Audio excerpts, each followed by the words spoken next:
సంవత్సరాల తరబడి ఎన్ని మందులు వాడినా మీ మోకాల నొప్పులు తగ్గట్లేదా? ప్రాణ పెయిన్ క్లినిక్ లో అత్యాధునిక చికిత్స.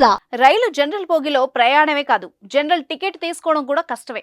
టికెట్ కౌంటర్ల వద్ద కిక్కిరిసిన రద్దీ మధ్య టికెట్ కొనుక్కోవడం సాహసం అనే చెప్పాలి. కొన్నిసార్లు స్టేషన్కు వెళ్లడం ఆలస్యమైతే టికెట్ పొందే అవకాశం కూడా ఉండదు. కొన్ని ఏళ్ల నుంచి ప్రయాణికులు ఇలాంటి కష్టాల్ని అనుభవిస్తూనే ఉన్నారు. అయితే ఆ కష్టాల్ని రైల్వే శాఖ చెక్ పెట్టింది.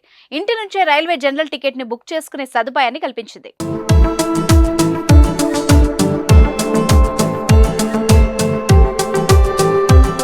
ప్రతిరోజు కోట్ల మంది రైళ్లలో ప్రయాణం చేస్తూ ఉంటారు. అందులో కొంతమంది ముందుగానే రిజర్వేషన్లు చేసుకుంటే ఎక్కువ మంది జనరల్ బోగిల్లో ప్రయాణం చేస్తారు.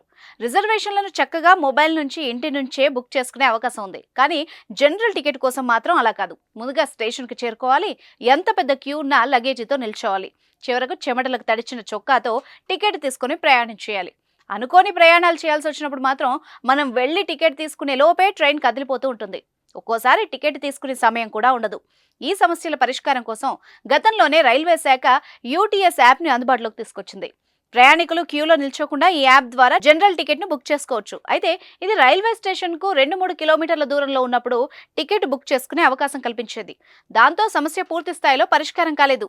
దీంతో తాజాగా యాప్ లో మార్పులు చేసింది. ఎంత దూరంలో ఉన్నా కూడా టికెట్ తీసుకునే విధంగా యూటీఎస్ యాప్ ని అప్డేట్ చేసింది రైల్వే శాఖ. దీంతో మనం ఇంటి దగ్గర ఉన్నప్పుడు కూడా టికెట్ తీసుకోవచ్చు. అయితే స్టేషన్ కు రైలు దూరంగా ఉన్నప్పుడు మాత్రమే టికెట్ తీసుకోవడానికి అవకాశం ఉంటుంది. ప్లాట్ఫామ్ కు 50 మీటర్ల దూరంలో ఉన్నప్పుడు టికెట్ తీసుకోవడం సాధ్యం కాదు. అందుకు ముందుగానే టికెట్ తీసుకోవాల్సిన అవసరం ఉంది. రైల్వే శాఖ తాజా నిర్ణయంతో రైలు ప్రయాణికుల టికెట్ కష్టాలు దాదాపు తీరినట్టే. దీనిపై మీ అభిప్రాయాన్ని కామెంట్ రూపంలో తెలియజేయండి.